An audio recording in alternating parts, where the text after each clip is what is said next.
Hi guys, welcome back to Class of Learning. You're with Rahul Sharma, your friend and guide, and this class is all about the complete course of class 12th economy that you guys need to do for this particular year 2020 and 21. तो preparation करने के लिए हमें क्या course content है as schools are being lockdown everywhere तो online classes देंगे। अब ऑनलाइन क्लासेस के लिए सर फीस देनी पड़ रही है बहुत बड़ी फीस है। तो यहाँ से आज हम शुरू कर रहे हैं free online classes for class 12 economic students. Guys, you need to just subscribe the channel, pass the notification button, and follow each and every video.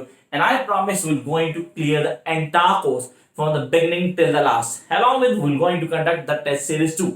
Let's start the class. कुछ कॉन्सेप्ट क्लियर करते हैं। Economy की बात की तो लोग बोल रहे हैं इकोनॉमी में कुछ अलग है। सर आप इकोनॉमी की क्लास फ्री लेके क्यों आ रहे हैं? इसका रीजन क्या है? Because it's not possible everybody to go as I am saying कि यार यहाँ पर थोड़ी मेहनत तो करनी पड़ेगी। तो ठीक है, आज से मेहनत करते हैं, यहीं से शुरू करते हैं, एक एक चीज को क्लियर करते हैं।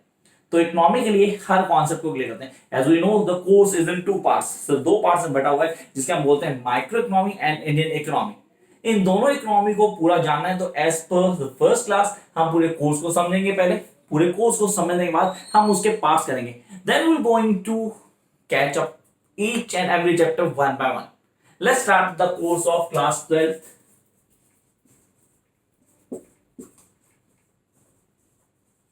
economics. As I told you the beginning of class जो कोर्स है 2 पार्ट्स में बटा हुआ है। First half introduction of macro economy,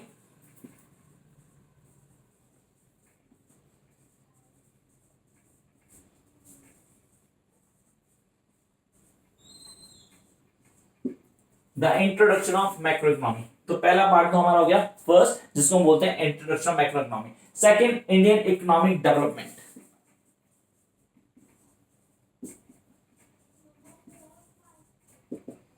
Indian economic development. अब इन दोनों पार्ट्स में हमें क्या पढ़ना है, क्या इंटरेस्ट हो रहा है? ऑनेस्टली बोलूं तो दोनों के दोनों बहुत इंटरेस्टिंग है। हर चीज को बहुत आराम से समझ पाएंगे। और याद रखना गाइस, अब मेहनत करने का टाइम शुरू है तो डेली आप याद रखना एक वीडियो आपके लिए जिसको हम पूरी डिस्कशन से तसल्ली से डील करेंगे। तो पहला काम करते हैं, सबसे पहले बात कीजिए इंट्रोडक्शन मैक्रो इकोनॉमी। तो पहला चैप्टर है इसका national income and it's related aggregates, जो हम लोगों को पूरी तरह से करना है। सबसे डोमिनेंट चैप्टर है मैक्रो इकोनॉमी के अंदर। तो आपने कहा first chapter is all about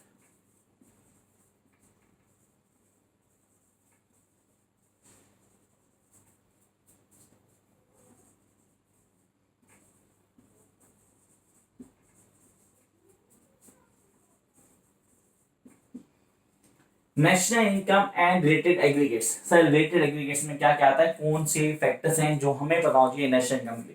तो नेशनल इनकम क्या है, डोमेस्टिक इनकम क्या होती है, इसके फैक्टर्स क्या हैं, कौन से बेसिक फैक्टर्स होते हैं नेशनल डोमेस्टिक इनकम के, जिनको क्लियर करना जरूरी है। देन हम इस एग्रीगेट की बात करें तो हमारे पास एनडीपी, जीडीपी, जीएनपी, सारे के सारे कॉन्सेप्ट पता होना चाहिए।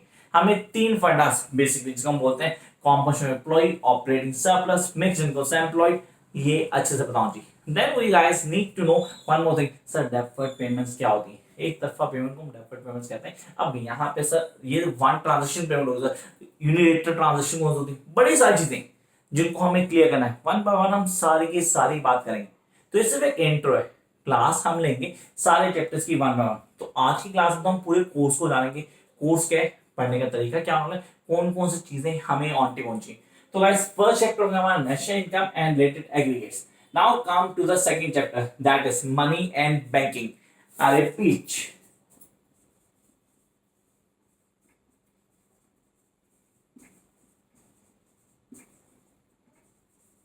मनी एंड बैंकिंग को क्लियर करना तो कुछ चीजें हम बड़े अच्छे से समझ लेते हैं। मनी एंड बैंकिंग एक वो चैप्टर है जो पूरी तरह से प्रैक्टिकली आप समझ सकते हैं। आजकल तो डेफिनेटली समझ सकते हैं। आरबीआई डेली कोई ना कोई गाइडलाइन दे रहा है। इवन आज भी आरबीआई ने एक गाइडलाइन दी जिसमें सीआरआर को 0.25% कम कर दिए, जो कि पहले 4% जब घट के 3.75% हो गई। तो आपने कहा सर ये क्या है, इसके कॉन्सेप्ट, ये सब आप पढ़ने वाले मनी और बैंकिंग में। मनी क्या है, बार्टर सिस्टम क्या होता है, जब पैसा नहीं था तो एक सिस्टम होते हैं जिसको बोलते हैं barter system, the exchange of goods and services instead of money. Earlier it was being followed. लेकिन यहाँ पे हम जब बात करते हैं बैंकिंग की तो सर सेंट्रल बैंक जिसको हम आरबीआई बोलते हैं, इंडिया के अंदर हर कंट्री में वहां का एक सेंट्रल बैंक होता है जो ऑपरेट करता है पूरे इंस्टीट्यूशन को, बैंकिंग इंस्टीट्यूशन को। उसको समझेंगे, commercial banks, central bank, and this is the difference between the function of commercial banks and central bank, जो हमें इस पूरे के पूरे टॉपिक में from the beginning till the last clear करना है. Then we'll jump to the next part, that is determinants of income and employment, the most important chapter in your course guys. याद हमें चैप्टर सबसे अच्छे chapters में क्या.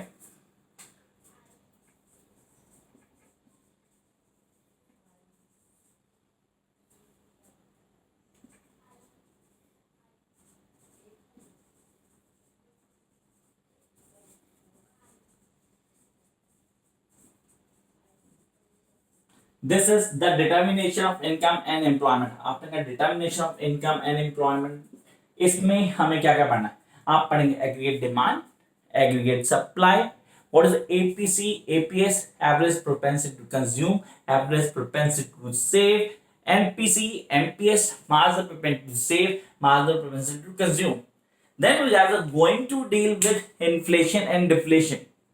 So what you know inflation क्या होता है, डिफ्लेशन क्या होता है. Sir types of employment, employment क्या है, यूनिटरी एम्प्लॉयमेंट क्या है, वॉलंटरी एम्प्लॉयमेंट क्या है, उसके सारी चीजों को समझना और एक एक पॉइंट को तसल्ली से समझेंगे इस चैप्टर के अंदर. This is one of the most important chapter जिसमें आपने मल्टीप्लायर पढ़ना है गाइस. मेक श्योर इसका न्यूमेरिकल पेपर में आएगा.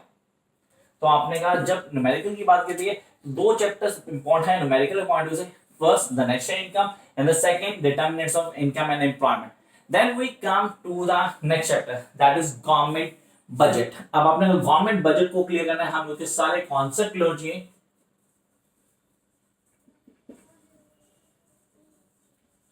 अब इस गवर्नमेंट बजट को ऑन टिप करना आपने. सर बजट कितनी तरह का होता है, कुछ चीजें साथ साथ पढ़ता है तो मजा भी आएगा पढ़ने का. नॉर्मली बजट होता है सब बैलेंस बजट, जो कि एक फिगर है, जो कि सर इमेजिनरी फिगर है, ऐसा कभी नहीं होता. Reason I let you know. Surplus budget and deficit budget, इस कॉन्सेप्ट को क्लियर करते हैं. आपके घर पे जितना भी खर्चा होता है ऐसा नहीं हो कि जितनी इनकम होती है उतना ही खर्चा होता है. या तो इनकम ज्यादा होती है खर्चा ज्यादा होता है, कभी दोनों इक्विवेलेंट नहीं आते. एक घर का 72,720 होते तो 72,720 की इनकम हो, ऐसा पॉसिबल नहीं है. तो वो तो हो गया सर, हम बात करते हैं. अब यहाँ पे हमारे पास फंक्शनिंग आ रही है सर, कैपिटल नेचर ट्रांजेक्शन और रेवेन्यू नेचर ट्रांजेक्शन. उसको समझेंगे तसल्ली से, जानेंगे उसके बारे में. देन बजट को पूरा क्लियर करें, कॉन्सेप्ट क्या है, कैसे बनता है, गवर्नमेंट बजट क्या है, देन रेवेन्यू बजट क्या है, डेफिसिट बजट क्या है, या हम बात करें कैपिटल बजट क्या है. ये सारी चीजें इस चैप्टर में पढ़नी है. And then we jump to the last chapter of this particular book, introduction of micro economy, that is balance of payment. The easiest chapter in your course, the last two are the easiest one. इन पे ध्यान दीजिए guys please. Then we are having balance of payment.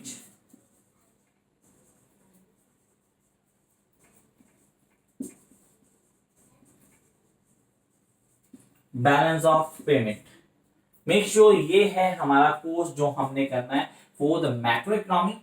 अगर आप इस पूरे course को कर लेंगे then you going to crack easily max marks in this particular paper. तो ये तो हो गया फर्स्ट पार्ट.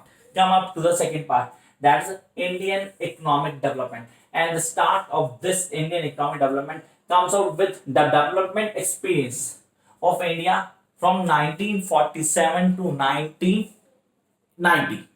उस कॉन्सेप्ट को क्लियर करना जहां हमारा बेस दिया गया पूरा पूरा कॉन्सेप्ट को क्लियर. तो development experience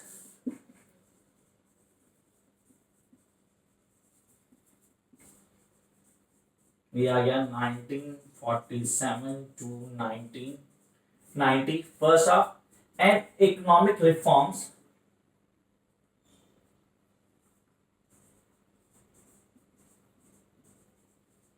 these are 1991.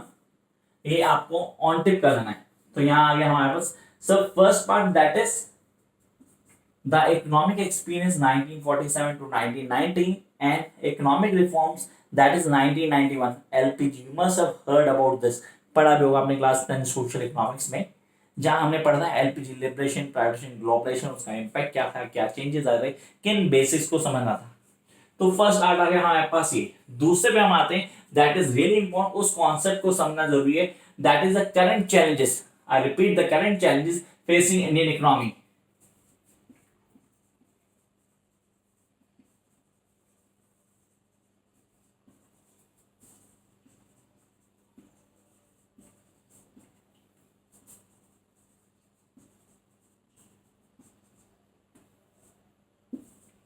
The current challenges facing by Indian economy, इसमें हमारे पास कई सारे चैप्टर्स का सामान है। पॉवर्टी हमारे पास है, रिसोर्स मैनेजमेंट हमारे पास है, हमारे पास कई चैलेंजेस हैं, डेवलपमेंट इश्यूज हैं, वो सारे के सारे इसके अंदर आते हैं। आपने कहा sir this is the most important chapter in Indian economy, जिसमें कई सारे चैप्टर्स को पार्ट किया, almost 4 to 5 chapters are been including in this particular part, जो छोटे छोटे होंगे लेकिन आप लोगों को बहुत डिटेल में पढ़ना होगा क्योंकि पेपर के पॉइंट से इंपॉर्टेंट है। And then we come to the last segment, that is the easiest one, development experience of India.